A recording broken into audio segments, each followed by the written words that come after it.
সকাল ৬টা। যখন শহরটা এখনো ঘুমিয়ে থাকে তখনই একজন নারীর দিন শুরু হয়ে যায়। কারো জন্য নাস্তা, কারো জন্য টিফিন, কারো জন্য এক কাপ গরম চা, সেটা যেন কোথাও হারিয়ে যায় ব্যস্ততার ভিড়ে। আসসালামু আলাইকুম, কেমন আছেন সবাই? আশা করি আল্লাহর রহমতে সবাই ভালো আছেন। আমি আফরিন নূর, আপনাদের সবাইকে আমার আফরিন নূরে স্বাগত। সারাদিন কি করলাম সেগুলো আপনাদের সাথে শেয়ার। ভিডিওটি যদি আপনাদের কাছে ভালো লাগে তাহলে অবশ্যই একটি লাইক দিয়ে ভিডিওটি কন্টিনিউ করবেন। চলুন আর কথা না বাড়িয়ে ভিডিওটি শুরু করা যাক। আজকে আমার দিনের শুরুটা ৬টা বাজেই হয়েছে। আমি তখন উঠে ছাদে চলে গিয়েছিলাম, আর ছাদ থেকে এসে হাজবেন্ডের জন্য নাস্তা বানিয়ে দিয়েছি। ও নাস্তা করে অফিসে চলে গিয়েছে, আর আমি ব্যালকনিতে বসে আমার গাছগুলোকে দেখছিলাম আর আমার নাস্তাগুলো আমি করছিলাম।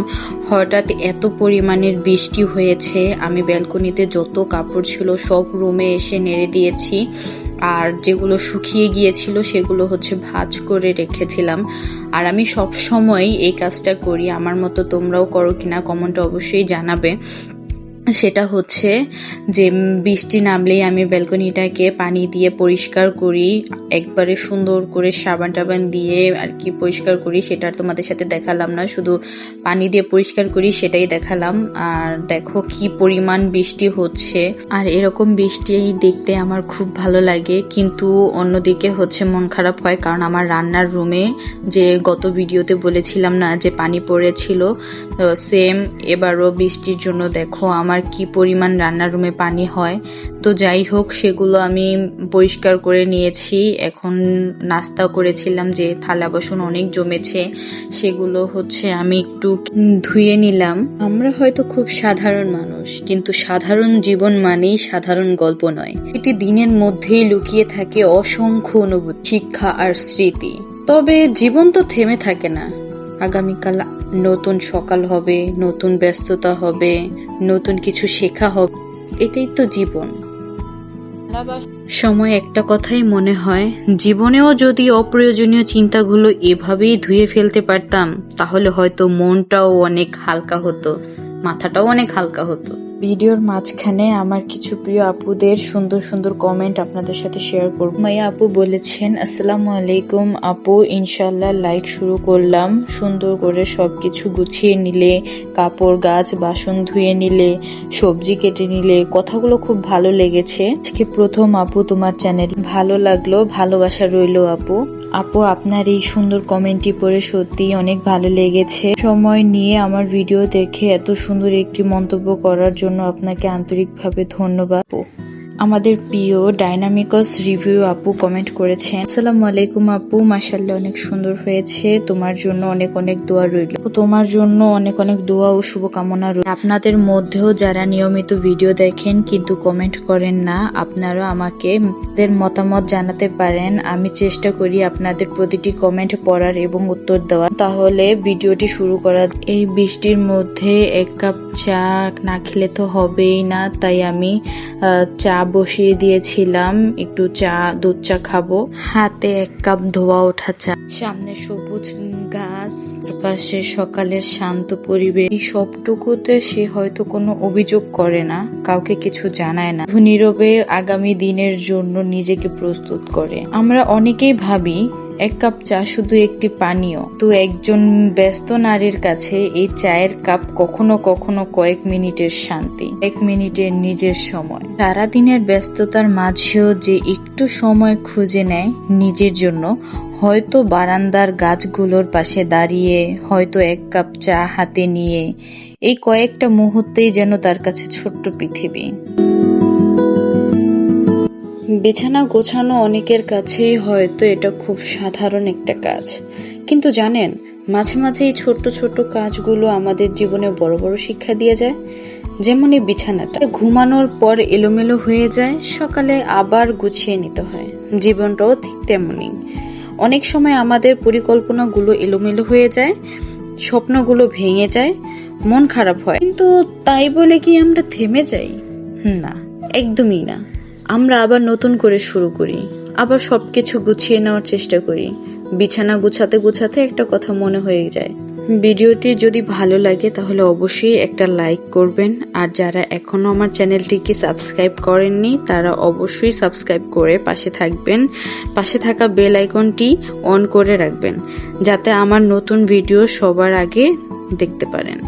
এইদিকে হচ্ছে আমি যেই কাপড়গুলো মানে দিয়েছিলাম সেগুলো ভাঁজ করে আমি সুন্দর করে ওয়ারড্রোবে রেখে দিয়েছি। আমি সাথে সাথে কাপড় ধুয়ে কাপড় ভাঁজ করে রাখি, এতে সুবিধা। ল্যাপটপের চার্জ ফুল হয়ে গিয়েছে তাই চার্জারটাকে গুছিয়ে রেখেছি, আর সাথে সাথেই সেই জায়গাটা আমি মুছে দিয়েছি। এখন রুম গোছানো হয়ে গিয়েছে তাই রুমটাকে সুন্দর করে ঝাড়ু দিয়ে একেবারে রুম গুছিয়ে বের হয়ে গিয়েছি। এখন হচ্ছে গতকাল রাতে হচ্ছে আপনাদের ভাইয়া কিছু সেমাই এনেছিল, সেগুলো হচ্ছে আমি রেখে দিচ্ছি সুন্দর করে তুলে, যাতে হাতের কাজে থাকে আর চোখে পড়ে রান্না করা হয়। আসলে আমি যদি কোথাও রেখে দিই আমার না মনে থাকে না রান্না করতে। আর এইদিকে হচ্ছে আমি রান্নার কাজে চলে গিয়েছি। আমি আজকে রান্না করব হচ্ছে বিরিয়ানি রান্না করব। এখানে বিরিয়ানি রান্না করতে যা যা দেওয়া লাগে উপকরণগুলো সেগুলো আমি সব দিয়ে দিয়েছি, আর হচ্ছে প্যাকেটের মশলা দিয়ে হচ্ছে আজকের বিরিয়ানিটি আমি রান্না করব। বিরিয়ানিটা তোমাদের ভাইয়ার এবং আমার দুজনেরই খুব পছন্দের, তাই এটা আমাদের প্রায় রান্না করা হয়। আর আজকের বিরিয়ানিটা আমি একদম শর্টকাটে রান্না করার চেষ্টা করেছি, আর এই বিরিয়ানিটা খেতে এত মজা হয়েছিল এটা তোমরা সামনে বিরিয়ানির রেজাল্ট দেখে বুঝতে পারবা, এত মজা হয়েছিল। সত্যি একটা কথা বলতে, আমি যবে থেকে বিরিয়ানি রান্না করা শিখেছি তোমার ভাইয়া আমরা হচ্ছে বাহিরে বিরিয়ানি খাই না।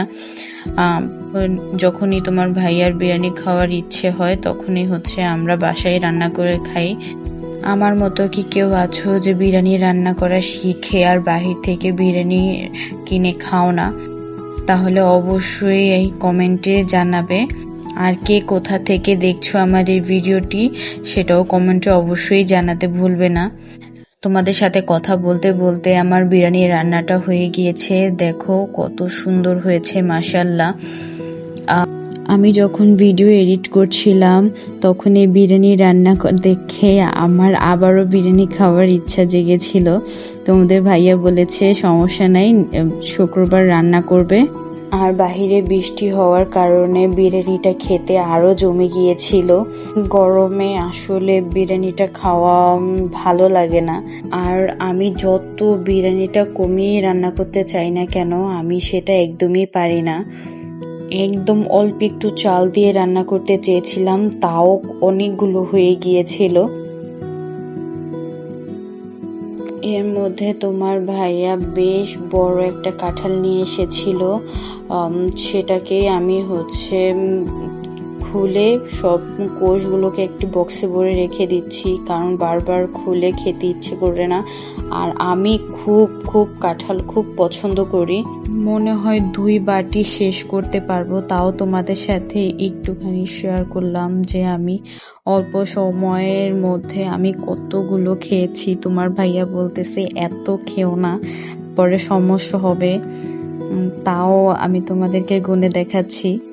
এগুলো হচ্ছে আমি কাঁঠাল তুলতে তুলতে হচ্ছে এই পর্যন্ত খেয়েছি। বিকেলে একটু বের হয়েছিলাম তাই সেই ভিডিওটা আর তুলিনি।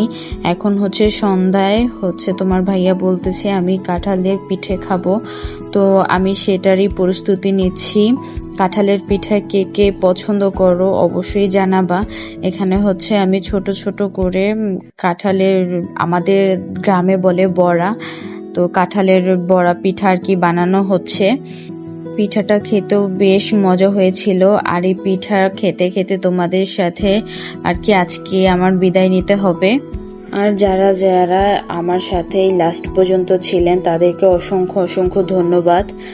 আজকের ভিডিও যদি আপনাদের কাছে ভালো লাগে অবশ্যই পাশে থাকবেন। আমি আফরিন নূর, আবার দেখা হবে নতুন একটি দিনের গল্প নিয়ে।